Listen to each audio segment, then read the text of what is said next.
Assalamualaikum warahmatullahi wabarakatuh. Perkenalkan, saya Robelanati dari kelompok 2, di mana di sini saya selaku moderator untuk kelompok 1 akan membimbing jalannya diskusi. Baiklah, langsung saja penyampaian materi yang akan disampaikan oleh kelompok 1 mengenai asumsi-asumsi dasar tentang manusia, yang mana anggota kelompok 1 beranggotakan Ar-Rafi, Dwi Yana Putri, dan Rafidah. Baiklah. Pertama ada asumsi manusia menurut ilmu pengetahuan. Manusia sebagai objek studi. Sejumlah kritik menurut postmodernisme dalam usaha memahami manusia, ilmu-ilmu kemanusiaan memandang manusia sebagai alat yang bisa diatur semaunya. Terdapat juga kritik postmodernisme terhadap ilmu sosial mengenai konsep manusia, di mana menurut postmodernisme di mata ilmu-ilmu sosial kemanusiaan, manusia dipandang bias dan karenanya perlakuan terhadap manusia pun bias dan salah kaprah.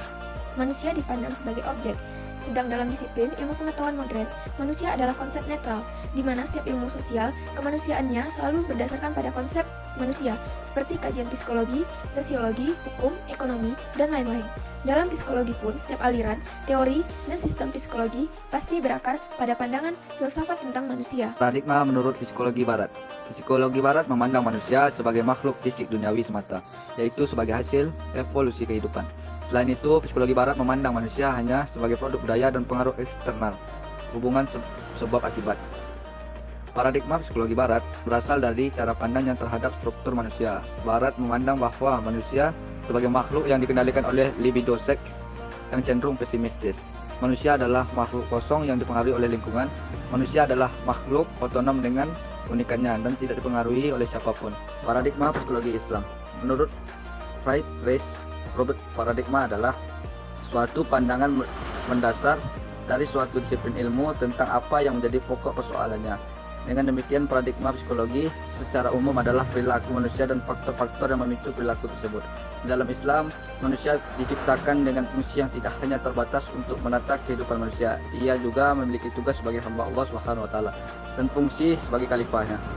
Dengan demikian, yang menjadi pokok persoalan psikologi dalam pandang Islam adalah keselarasan hubungan manusia dengan Tuhannya, sesama manusia dan alam raya. Paradigma psikologi dalam perspektif Islam tidak dapat dipisahkan dari cara manusia mengkaji psikologi itu sendiri. Dari perspektif Islam, manusia dianugerahi 3 alat dalam mencari ilmu pengetahuan. Yang pertama yaitu panca indera, yang kedua akal, yang ketiga yaitu hati. Selanjutnya, 3 alat ini memiliki metode sendiri dalam mendapatkan ilmu pengetahuan.